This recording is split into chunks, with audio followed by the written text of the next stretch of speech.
Hello and welcome to the Undercut Podcast. I'm your host, Jesse Billington, and we're back to preview this weekend's Zandvoort Grand Prix. We're off to the Netherlands for the Dutch Grand Prix. It's all very exciting, especially if you're a Max Verstappen fan. And normally at this point, I'd introduce one or even both of my typical co-hosts, but Timo has managed to pursue individual projects, and Ellie May isn't doing so hot, so she's taken an understandable night off. That's not to say that I'm doing this entirely on my own. We do have a guest, and joining us from along the racing line, it's Immy Cousins. Welcome. Thank you. How are you this evening? Very well, thank you. How are you? Not too bad. It's quite warm, actually, of all things. We've all of a sudden had another summer's day, which is quite unlike the usual pattern. What have you been up to through sort of today? Oh, just getting ready to head back to uni, really. Doing a load of prep work, nothing massively exciting. All the usual sort of the weird legwork that comes into getting set for anything. Are you looking forward to return of F1 for the second half of the season? Yeah, give me something to do on my Sundays again instead of being at work. Been missing listening to the Dutch national anthem at about 5 p.m. on a Sunday, have you? Yeah. I've got a friend who has a nice habit of performing it when we all watch it together, and I've been missing that, to be honest, as well. That is quite something. I keep telling myself one day I'll learn the lyrics to the Italian national anthem so I can, in hope, sing along when Ferrari finally wins something, but they keep giving me more and more time to learn it, and I keep forgetting to ever bother to learn the words. So sort of works in one regard. Anyway, we'll move on to our usual news segment of what the hell has happened. And we've finally got some FP1 drives. We've been devoid of them so far this season, as everyone's been trying to focus on getting their cars developed. They haven't really had an FP1 to give up. However, Vesti has been announced that he's heading into the Mercedes seat, replacing George Russell in Mexico. And Ollie Behrman has reportedly been signed up to drive for Haas in Austin, plus a Pirelli test with Ferrari post-season in Abu Dhabi, but that has yet to be confirmed. But Ferrari have said that Robert Schwartzman will be stepping into his usual FP1 roles. He's coming at Zandvoort, where he'll be stepping in for Carlos Sainz, and at the end of the season in Abu Dhabi, he'll be sitting in for Leclerc in the opening sort of part of the weekend. Have you got any other drivers that you'd like to see step in for an FP1 drive this season, dear? Now, those who know me well know that I am a very avid Liam Lawson fan, so I always have this need to see him in the F1 car, but I know that realistically it's maybe not too likely, or it might be dependent on how the Super Formula season ends up in the end, but I always want to see him doing the F1 test.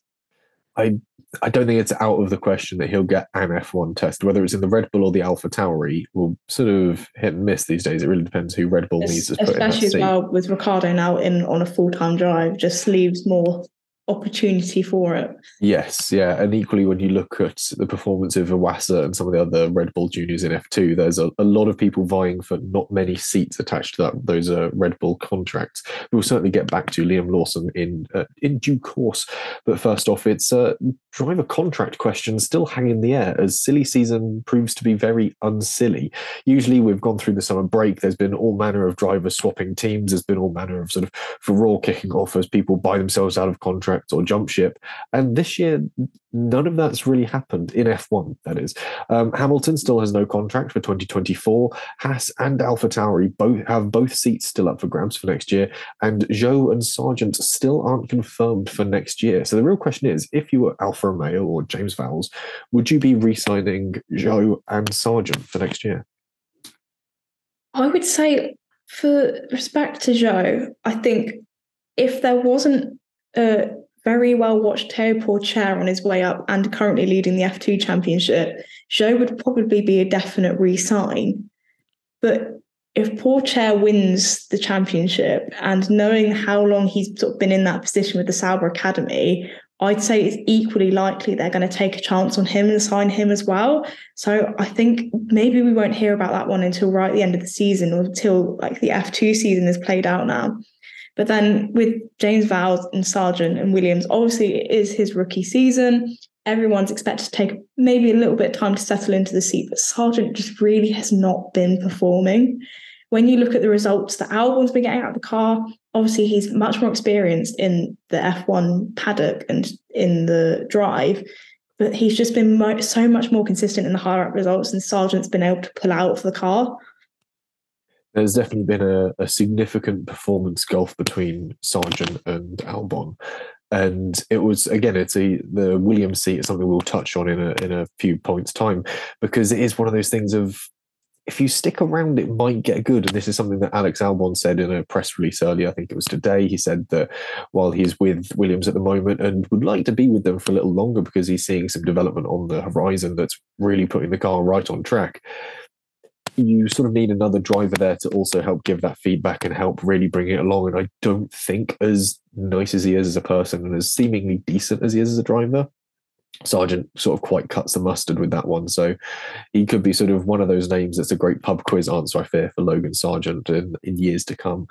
There hasn't been any word of contract extensions with Perez's contract running out at the end of the year, and the same for Leclerc and Sainz, Piastri and Ocon, though Sainz has stated that he sees his ongoing future in the Scarlet, so that's a little more certain there. And Leclerc has made similar noises, but his drive for a championship is rather at loggerheads with his confidence in the Scuderia. And given his strides forward, given the strides forward that McLaren themselves as a team have taken, as well as his efforts, I can really see Piastri looking to extend his contract with the Papaya outfit.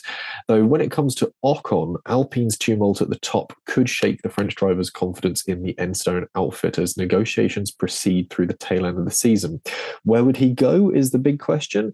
Williams isn't a bad shout as their form and structure improves, and I wouldn't say it'd be out of the ordinary to see him make that move to go and drive alongside Alex Albon. It would be an interesting move for certain, but I think it'd be silly for Alpine to throw that away. They've all of a sudden got a double French driver pairing in a French team. It is that sort of perfect thing, especially when you're a team that's got some level of ownership by the French government. What you really want is the true national team, and all of a sudden you don't want to let that slip away. Do you think Ocon would make that move to Williams? I think, because obviously Ocon, he's a reasonably consistent driver, and he's been proven to sort of been doing well when he's been the past couple of seasons, been doing reasonably well for the cars he's been given. And if the opportunity's there, I think he'd happily stay Alpine, stay a team that's in theory higher up for him.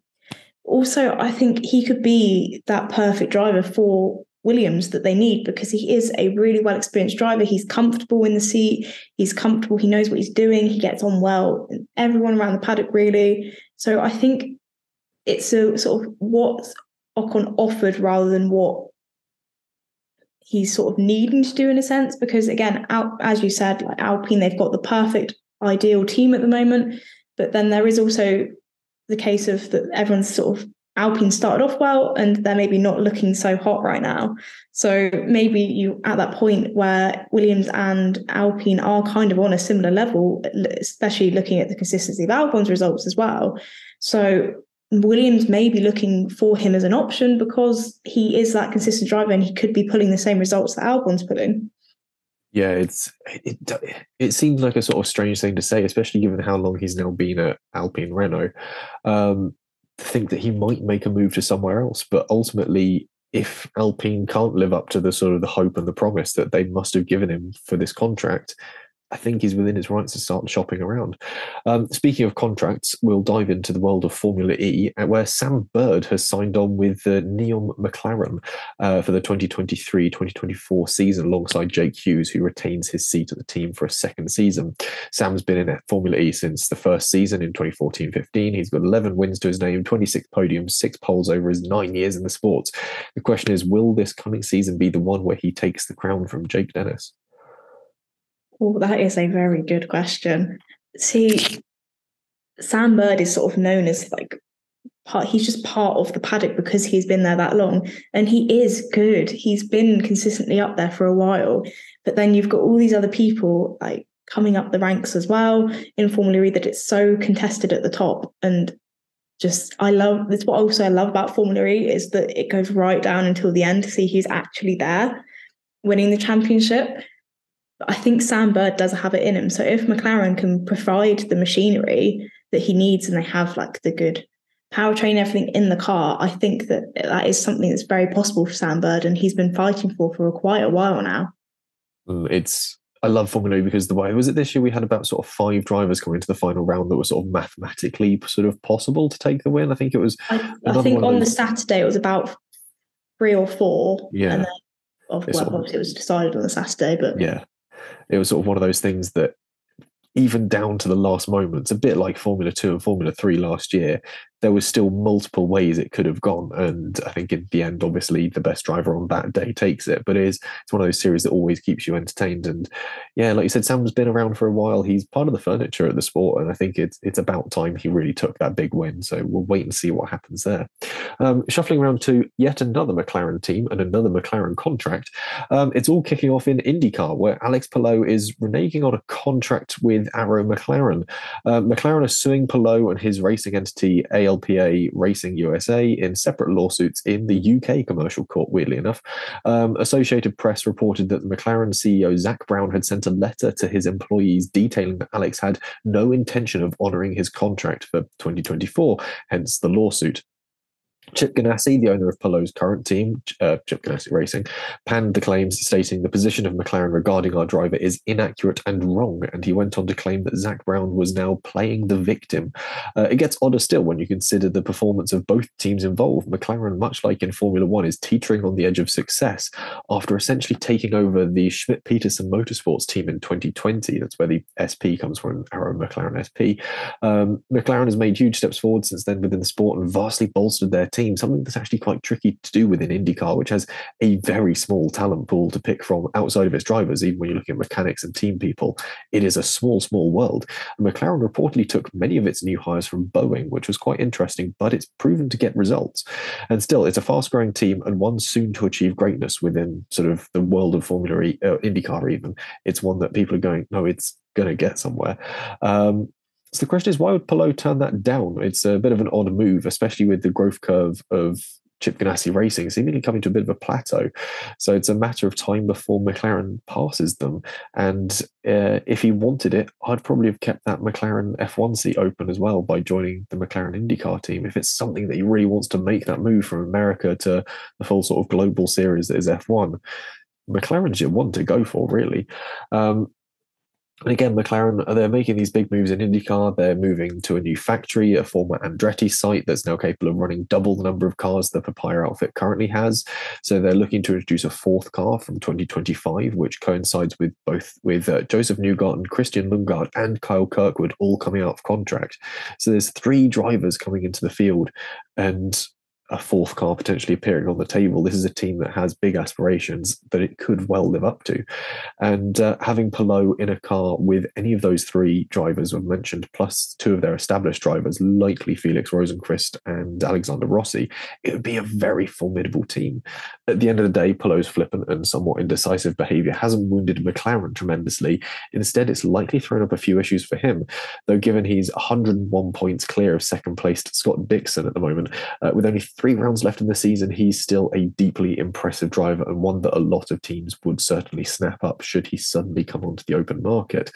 And if rumours are to be believed, Williams and AlphaTauri have had conversations at various levels about employing his talents in Formula One. So all is not lost for the Spaniard, but what do you think? What do you think Alex Palo's long-term plan is? What's he trying to achieve?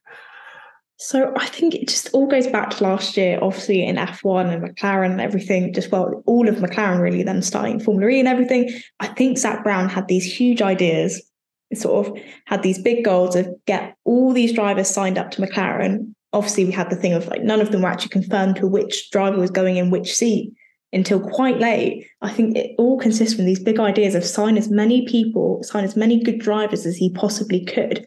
And then with him being on the rise in F1, starting in Formula E, and then getting again on the rise in IndyCar as well, I think it was all this thing of just as many people as possible. And then you've got Pato Ward as well as Alex Palou, sort of being directed as well towards the F1 seat. So I do wonder if sort of in the background somewhere, Alex Palou's got the idea if that F1 seat will never be his. So I wonder partly if he's pulled away from it because he's no longer going to get that opportunity towards the F1 seat rather than actually having anything to do to being part of the IndyCar team. So I think maybe he's trying to look around and create a long-term plan, because what he did have as a long-term plan maybe has closed off. But obviously as always with contracts, like we don't always know what's going on in the background. The same obviously happened with Oscar Piastri last year. It was just a whole mess. So there could be a lot going on in the background of McLaren. That Zach Brown as well is maybe keeping quiet to be the victim in this and say, well, Alex has not lived up to what he said he was going to do. So there could be a lot more to it. But I think for me, even it's towards the F1 seat because as well, they've got Piastri who's looking good and the options have maybe just closed off for a future plan. Yeah, I don't think that gap at a McLaren F1 seat is still there for Palo, especially if they've also got a bit of an eye on Pato Award. Because I believe both of them did a tyre test or like a rookie test last year, wasn't it, in Abu Dhabi? So obviously he knows he's got competition for that McLaren F1 seat, and he knows that that's gotten harder seeing what Piastri's been able to achieve. So all of a sudden he's got to go, well, there's no point in tying myself to McLaren if there's no chance of getting that F1 seat. I might as well stick with what I know and look at a different F1 team if that's the possibility. So it's a slightly crazy world there. We'll loop back quickly to Formula E. We ought to really mention their silly season as they line up for their 10th year. Robin Freins has moved back to Envision after being with Abt Cupra for the year because Nick Cassidy left Envision for Jaguar, creating an all-Kiwi lineup there. After Sam Bird left the team after, I think it was 3 years, he was with Jaguar, wasn't he? It's been definitely at least 2. Yeah. I think it has been longer. Yeah, and obviously he's moved to McLaren to replace, it was Rene Rast, wasn't it, who was in before him. So it's been an interesting silly season in the world of Formula E, and it's one that's certainly rumbling on in IndyCar, because there was another announcement earlier today that's possibly put Romain Grosjean's seat up for contention as well. It's put a bit of pressure on Tim. I can't remember who's just been signed there. Was it Ericsson? Yes, it was. Yeah. Yeah, I didn't get a chance to write that one down because I was in the office, but I was like, ooh, that is spicy. So yeah, all the other motorsports have been providing ample entertainment while Formula One's been gone, which we love to see. Talk about roles and having jobs, though. Alpine still have no real team principal, just the interim principal of Bruno Famin, which there's been no news on that one, which is interesting. Who can we expect to step into those roles full time? Who do you think would be a good fit, crucially? I would like to see the return of Cyril because he was a bit of an iconic character in the paddock, and I think he's part of what's missing in the paddock at the moment. Like there's obviously, but especially the last couple of years, there's been a bit of a switch round in all of the sort of head characters and all the teams and everything. Been a big switch round. I think this could be an opportunity for Cyril to come back, but also because he's currently at Hyundai Motorsport. Yes, he's gone to their rally division. Yeah, I believe that's correct. Yeah, because I remember seeing. He looks like he's having a nice time there as well. So he might be perfectly content doing that. But for me, he is a missed character of the paddock. So I would love to see him come back. Also, again, there seems to be like this switch round of sort of all these head people between the teams. I think it's potentially a good chance for someone to step up to that role, like we saw, like with James Vowles going from Mercedes to Williams and taking up that team principal role. I think there is a good opportunity there, especially as at the moment, as we said, they're looking like a bit of a slower down team. So it's a good opportunity for someone to take that role up. Yeah, if it's a lower down team, essentially it's what Alpine's sort of slipping towards. It at least gives you those opportunities to make a few mistakes. If you're further down the field, a mistake goes a lot more sort of lightly punished than if you were, say, Mercedes, Ferrari, or Red Bull. And obviously we've seen even with Ferrari's sporting director moving to AlphaTauri to take over from Franz Tost as well. So it's not uncommon, like you said, to see these number twos with the teams moving to a different team to take up that step at the top end. So it'll be. Yeah, I think it'd be nice to have Cyril back. He was certainly like one of the OG Drive to Survive characters as well. Like he was always like a sort of PG safe version of Gunther Steiner, like the same character, slightly less swearing. But equally, he seemed to get on with his drivers. He seemed to be able to communicate with drivers and communicate well, which I think is something that possibly Hyundai picked up on really early and went, actually, you'd be great for our rally division, something they've been doing quite well at since he sort of joined. I mean, obviously, we lost one of their drivers earlier this year, whose name, Craig Breen, wasn't it, who unfortunately lost in a motoring accident earlier this year. But otherwise, they've had pretty good form through the rest of the season. He's been able to keep them motivated.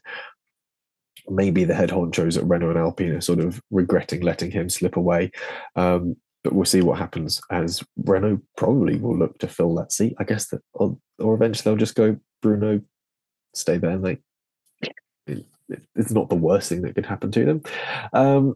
Meanwhile, in Milton Keynes, Red Bull powertrains, clearly utilising the spare brain power that isn't needed for this year's championship, have reportedly got a testbed engine and electrical system running for essentially their sort of ongoing project, which is incredible work, really. Partnering with Ford moving forwards, the Milton Keynes-based outfit said many developments are underway in the battery sector, though through our cooperation with Ford, we have a partner who, like all automobile plants, is incredibly innovative in this sector.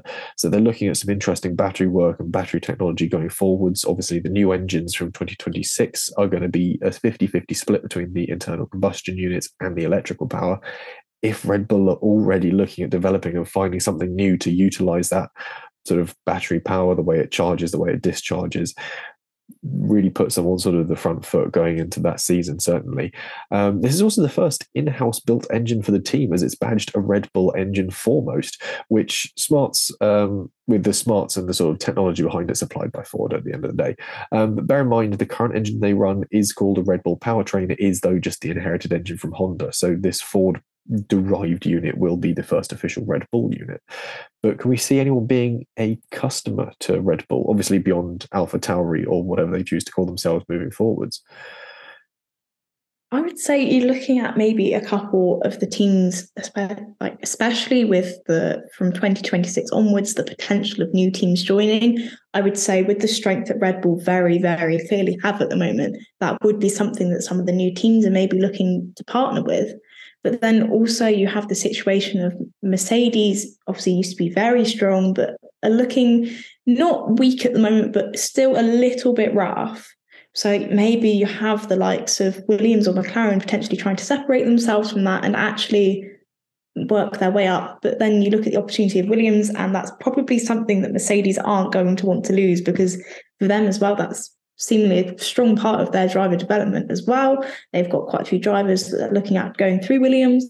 So that's maybe something they don't want to lose, but also the teams are all individual as well in the end, realistically. So they're going to be wanting to take their own opportunities. And at the moment, Red Bull is clearly the best opportunity, really. Yeah. So I think like the likes of Andretti coming in, obviously very well known in the motorsport department, they're going to want to come in and sort of make some noise straight away. They're not going to want to come in and be in the background. So yeah, I think with Williams, certainly I know they sort of get their engines at a competitive rate, but under the agreement that they every now and then they give seats to Mercedes junior drivers, similar how they did with George Russell. I think there was a bit of a sort of interesting meal deal going on there. You get Russell, but you get our engines. So it's hardly a bad one for Williams. With Andretti, I think they keep mentioning they've got close ties with GM and Cadillac, and GM has done early prototype work on a Formula One engine. Obviously, Cadillac has returned to Le Mans and the Endurance Series. They've been running that socking great V8 thing in their hypercar, which sounds fantastic as it sort of disappears down the pits quietly on electric, and then the V8 kicks in. You go, okay, that's noisy. Obviously, I think they're going to have to rework that to fit the 1.6 litre V6 rule for Formula One. But the argument is they do know how to produce these sort of high intensity motorsport units with hybrid systems.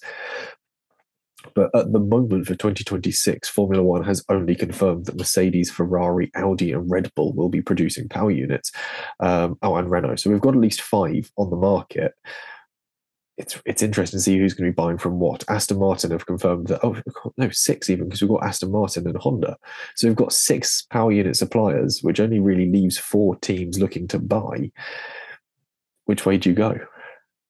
Oh, I think anyone who's wanting to make a step forward and has been sort of teeter on the edge of success at the moment, they're definitely going to be wanting to go towards Red Bull, because obviously there's just so much success. They know that they've got the powerhouses of sort of all the brilliant minds of engineering have made their way to Red Bull.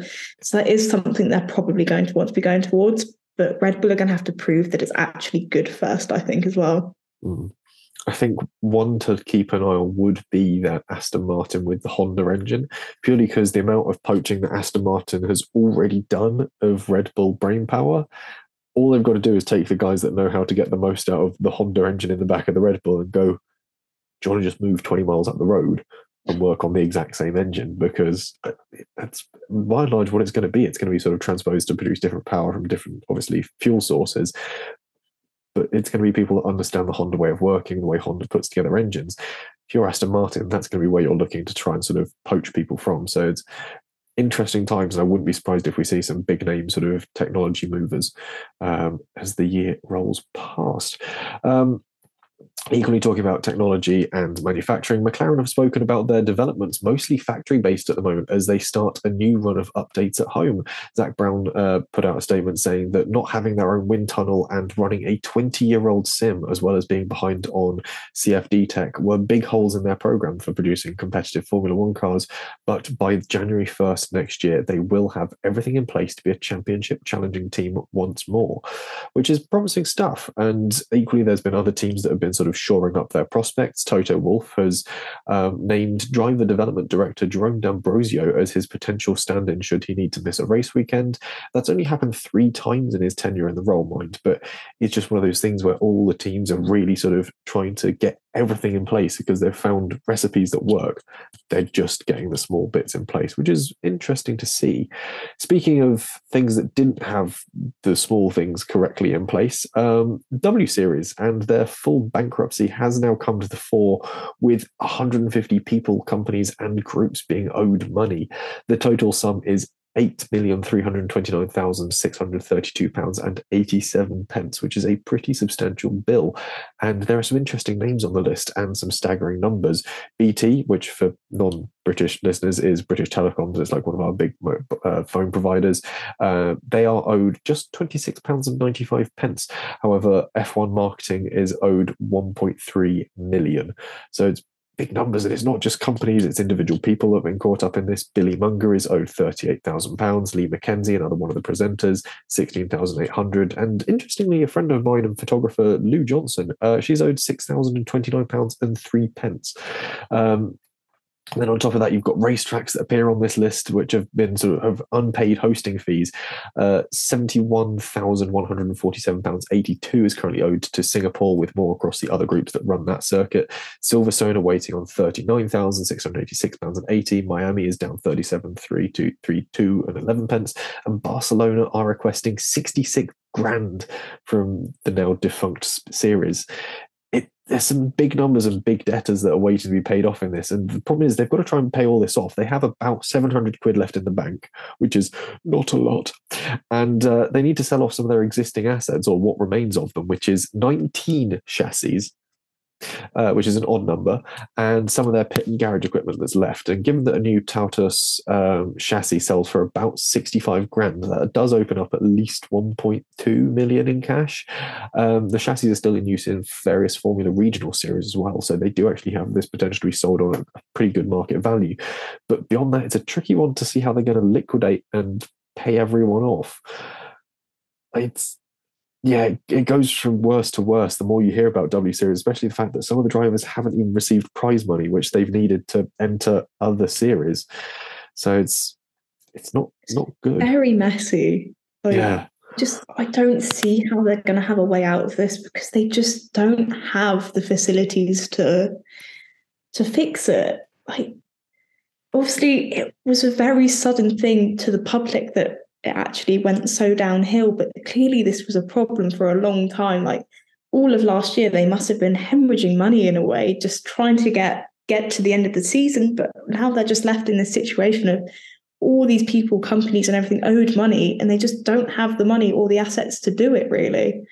Yeah, they got to the end of the Singapore Grand Prix and went, cool, we won't be seeing you in America, by the way. We've haven't got the dollar for that one, I'm afraid. And it was a shame. It was a great series, and it was doing some really interesting work with promoting women in motorsport, both behind the wheel, in the garages, presenting. It was fantastic for what it's done. And equally, the fact that it sort of spawned F1 Academy off the back of it, it's had a positive knock-on effect. But equally, it's still left a lot of people in limbo, and a lot of the drivers have had to look at other series or take a step back down the ladder just to try and get a drive, because they haven't had the cash to be able to stump up for that next drive up. No one's been able to take their prize money and go, great, I can buy myself an F3 seat. They've had to, Jamie Chadwick has been fortunate enough to win it so many times on the trot. She's been able to afford an Indy Lights seat, but everyone else has had to sort of scrape together cash for F1 Academy, Formula Regionals, Formula 4s, and just sort of take what they can get. It's, for as much as the good it's done, there's also a lot of careers it seems to have hampered. So it's an interesting one to keep an eye on, but at the end of the day, it's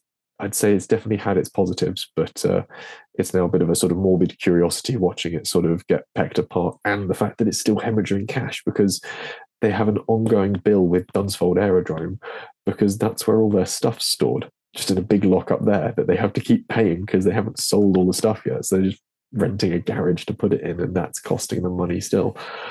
Dunsfold, weirdly enough, the old Top Gear site has since been sold off and is being redeveloped for housing. So sad times for the old Top Gear aerodrome. Moving back to a favourite of yours, Liam Lawson, and his grip on the Super Formula title slips a little after a mistake last weekend.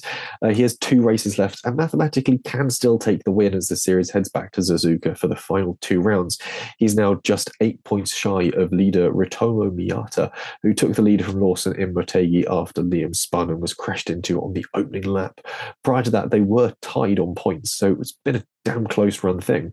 And with points on the table for the top 3 in qualifying and then the top 10 finishes in each race, Lawson has plenty of chances to claw back the overall win, but needs a pretty faultless weekend. Have you been following the series? Has he sort of been enjoying it? I've been trying my best to, but obviously with it being in Asia, it's quite difficult for me to be in the times of it all. But any morning I wake up and it's been on, it's sort of the first thing I try to find out about. And waking up at the weekend and seeing that he'd had this crash was not good. Like knowing that he'd had the championship lead back on Saturday and then Sunday that happened, it was not enjoyable. Especially like one of the things Liam's definitely known for is his ability to go into a new series and take it by storm. Like he will just success after success, even despite obviously the issues he saw throughout Formula 2. He was doing so well, but there was a lot of issues there. But then the likes of DTM and sort of Formula 3, he's always turned up, got the job done, got it done well. But then it's sort of this worrying moment now of, is the same going to happen as to what happened in DTM? Goes down to the final round and he lucks out and it just doesn't happen. Because realistically, as much as a fan of him I am, I feel like winning the championship is his last chance to get that F1 seat. If he doesn't win the championship, Marco is going to be overlooking him again, and it's going to be on to the likes of the Wasser and all these other Red Bull people coming up the ladder at the moment.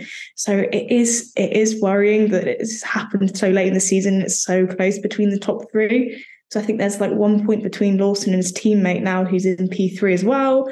So it is worrying to look at. Yeah, it was a race that got off to a rough start because someone a bit further down the grid wasn't able to get off the line, and then it just sort of descended into pandemonium going into that first turn. The last thing you want when you're fighting for a championship is to A, not score points, and then B, your closest rivals score a lot of points. And it just, because it happened to him, you said in DTM last year, I think it was, he lost out to, I would say, Maximilian Günther or something in the final round of the championship, wasn't it? It came down to the wire. 2021, and yeah. Calvin van der Linde, and it was a bit of a, in my opinion, a dodgy incident in turn 1 where it might have been a bit more than accidental pushing off track, but wouldn't like to fully say that. Yeah, it was definitely down to the last round kind of thing. Yeah, last round Liam Lawson is not a person anyone wants to be because they seem to be plagued with bad luck. But regardless, we do wish him well. The final round comes up in, I want to say October. It's a little, or November. It's a little way away. I think October. Yeah. So he's at least got time to piece himself together, get calm, and I mean, if it does come off badly, he can at least just go and join the Screaming Meals guys over in IndyCar because that at least looks fun. And they seem to be having a good time with that. Speaking of Red Bull, Max Verstappen has reportedly been caught speeding in an Aston Martin Valkyrie. The Adrian Newey road car project started when Aston Martin were title sponsors of Red Bull. So I think it was sort of Max's promised company car for a while. And with a Cosworth-derived V12 engine and electrical added oomph, it is an absolute weapon of a car. I saw them going up the hill at Goodwood Festival of Speed, and they are incredible. Max, however, was reportedly caught speeding while behind the wheel of one last week. Details and official statements are hazy at this time, so we're not really going. Everything is reportedly, and we are not saying anything completely concrete at this point in time. So we'll see what happens. But everyone did sort of immediately hop on the hype train of, what if he had to miss 6 races? That would give Sergio Perez enough time to catch up. But also 6 races would put Daniel Ricciardo about P5 in the standings as they move him up to the Red Bull seat. It'll be interesting. There is a weird mathematical possibility that if Max missed 6 races, you put Danny Rick in that seat. Danny Rick won all of them, plus obviously sprints fastest lap points. Provided Hamilton and Alonso didn't score points for those 6 races, Danny Rick would then be P3 in the standings by a good That margin. I'd happily take. Yeah, and then all of a sudden you'd have a Red Bull 1, 2, 3 when it comes to the driver's standings at the end of the year. You're sort of like, that would that be a first team having 3 drivers in the top 3 of the standings? in the top 3 of the standings, certainly. It's obviously happened before where they've had teams have 3 drivers accruing points over a year. But the first time they'd have put it in the top 3 for certain. So interesting stuff. And one last note as we sort of shuffle towards the Dutch Grand Prix. Just Stop Oil, or at least the Dutch contingent, have been out in force in the Netherlands this weekend. So there is every chance we might see some disruption at the GP, though I can't imagine the Max Verstappen's Orange Army would be very happy if they see any trouble there. So this could be. What I'm worried about with that is obviously the colour of Just Oil is basically the same colour as the Max Verstappen Army. So how is security at least going to tell who's Just Oil and who's just a very avid Max Verstappen fan? It's really good camouflage. And again, it goes to this argument that if you want to get into any major sporting or social event of the year, just join Just Stop Oil. They seem to have an in with every ticket retailer. Because, of course, we saw them appear at Wimbledon. We saw them appear at the Ashes. We saw them appear years back at the British Grand Prix. Like, they seem to be able to get you an in to anything. So they turned up at my graduation. Did they? Yeah. Not specifically my graduation ceremony, but a couple days before, there was a Just Stop Oil protest at a graduation. Well, there's your takeaway from the podcast. If you really want to get along to a big social event or sporting occasion, join Just Stop Oil, I suppose, but please don't ruin the Grand Prix or put marshals at safety. That was the biggest thing that came out of when they attended the British Grand Prix was the fact they put marshals' lives at safety. And obviously, while we appreciate their cause, putting volunteer workers at risk is frankly unacceptable. We'll move on before I get myself into too much of a sticky problem there. That was just 10 bullet points. There was some 1,500 words on the script. So we'll look ahead to the Dutch Grand Prix and what weather can we expect. Thursday is looking to be warmish and dry. None of the heat wave that seems to be, again, battering southern Europe. 24 degrees Celsius with cloudy spells and a 20% chance of rain set up for the sort of setup and inspection day around the track. Friday is looking a little cooler, 21 degrees Celsius and a 25% chance of rain along the Dutch coast. Gustier than before with wind speeds of up to 33 kilometres an hour. I don't know if that's a joke from Dutch weather forecasting because, of course, Max Verstappen's old number. But there is an increasing risk in thunderstorms. Saturday, however, is looking changeable. There could be dampness on track early after a light shower overnight, 20 degrees Celsius through the day, sunny and showery spells as well, though. Chance for a jumbled up qualifying. The question is, will we see teams making the same mistake that McLaren did at Spa, where they locked in the wrong setup? Do you think that teams are going to shy away from that a bit, having seen the sort of disastrous impact it had on McLaren?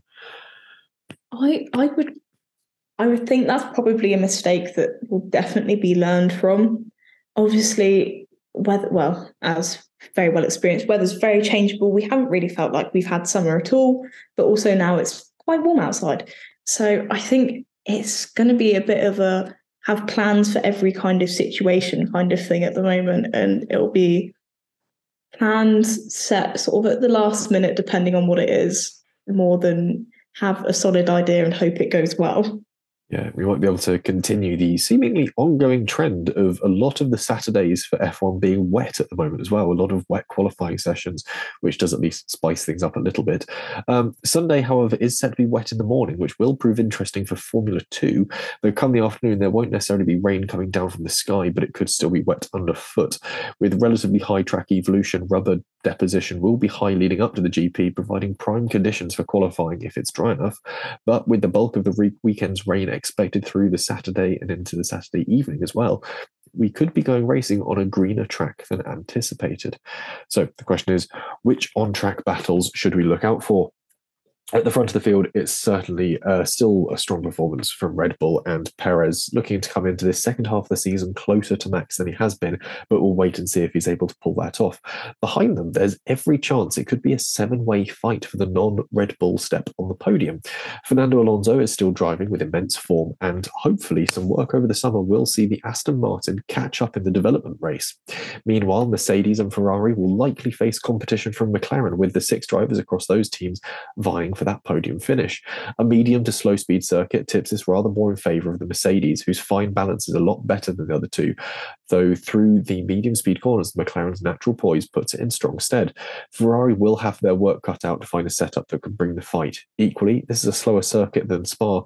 Mercedes won't have to deal with the porpoising that seems to have made a return on their car. Alpine need to reform themselves after a muddled up end to their opening leg of the year. The car is capable, and with a good approach to the weekend, could see them securing some much needed points. It's a real guessing game, though, to figure out who comes next, and not to give away my allegiances, ideally it'd be Williams, who have some strong pace of late, and if they can find a compatible setup for the dunes, could score the remains of the field. Alfa Romeo are another team that could put on a good show around the tight layout of Hungary. They had a promising one-lap pace, and with narrow confines around Zandvoort ahead, they could put some pressure on the rest of the field. Haas and AlphaTauri remain, and in reality have a lot of work to do moving forwards. Haas, and specifically Hulkenberg, could qualify well here with overtaking at a premium. They can capitalise on that, provided they can operate a clean race and a competent strategy. AlphaTauri, however, will just have to see what happens. They had glimmers of hope in the final 2 rounds of the first half with their drivers running well, but they were rather hampered by pit stop issues or bad qualifyings. Have you got anything to counter my theories and predictions there, at least? I would say maybe Alfa Romeo, because they've announced, was it today, either yesterday or today, they've got a special livery for the weekend as well. I don't know, will there be a curse of special livery a little bit, or could, because sometimes you do see that a little bit, but you also, do get the curse of the special livery, but if you're that far down the field, does it really have that significant an impact is the big question. Yeah, will we notice with the likes of Alpine and Logan Sargent still trailing around at the back? Yes, yeah. If your sort of back marker is Logan Sargent, obviously it's no longer Nick de Vries, so you're sort of just in a bit of a no man's land in the Alfa Romeo. Even if you're hit with a bit of a special livery curse, it might not really dent your race too badly. So we have seen a bit of a slow performance at some races, especially from Bottas this year. It sort of looked quite good last year in the Alfa Romeo, and this year he's been struggling quite a lot, I would say, a little bit. So he's just getting into his Kimi years at this point in time. I genuinely think he's doing this for fun and to save up enough money to go sort of full-time gravel race cycling and just spend it dressed up as Duffman, which did look pretty incredible, to be fair. He pulled that one off really well. He did. It also, because he won, I think, was it best costume or something? He got he and his teammates got given their own weight in beer, but obviously they weren't going to be able to drink it all. So what they did was they shared it out amongst all the other competitors and the spectators, which is just a standard Valtteri Bottas W, really. Yeah. So we'll move on from our sort of predictions as to the on-track battles to our outright predictions. And there are 4 predictions I've got in front of me. I've got Timo's and Ellie Mae's, and it is a clean sweep when it comes to pole position. I think we're all strong in the faith that it's going to be a Max Verstappen pole. We don't believe he's going to be in jail for this race, so it's a clean sweep for Max there, at least. So we'll shuffle into the podium, and we'll deal with the 2 absentees first. Again, they're both reckoning on a Verstappen win. Timo thinks Perez is going to have some form coming into the second half of this season with a P2 and then Leclerc P3. Ellie Mae, meanwhile, speculates Leclerc is going to be P2 with Alonso P3. So some interesting bits there. And you and I have both agreed on our P2s of Lando Norris. I'm enjoying the success he's having at the moment. I quite wish it to continue. Just also managed to have a very random chat with Zach Brown at Goodwood, and he seemed quite confident that it's going to continue as well, as he usually does. So he seemed very confident. He was on a radio show yesterday, where he was joking about differences between teams, and he joked about Fernando Alonso absolutely schooling Lance Stroll this year in the standings, which was quite funny and a little harsh. But at the end of the day, I mean, I think he's enjoying the success his team is bringing and certainly the efforts he's put in.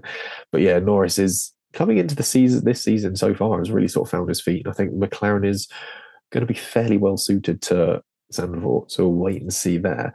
We differ, however, when it gets to our P3s. I've gone for Perez. I reckon that at the end of the day, you're not going to do much against the pace of the Red Bull, but you reckon Leclerc could have the form to get it up on that third step? I like to think so. I think I've lost faith in Perez a bit through the start of the season just because of the inconsistencies in Q3. Obviously, then during the race, the car performs as it always does.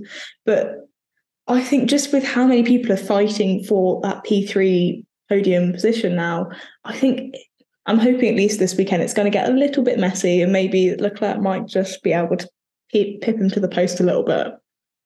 We do often see a little bit of pit lane chaos because it's a very narrow pit lane at Zandvoort. So we often see some interesting incidents there. I think there's been times of drivers running over wheel guns, or even last year we saw, wasn't it, someone crashed into the pit wall going down the main straight and had to be recovered? It was Bottas, I think, wasn't it?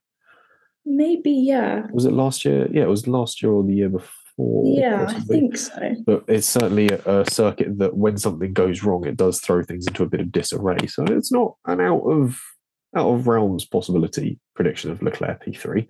The fastest lap, however, we have all gone different. Again, starting with the absentees, Timo sticking with Carlos Sainz until it happens, which is his sort of running pattern. He'll pick a driver, and then when they get a fastest lap, he picks a different one. Ellie May has gone for George Russell. I've gone for Verstappen because it leads into my overall wild prediction. And you've gone for Hamilton.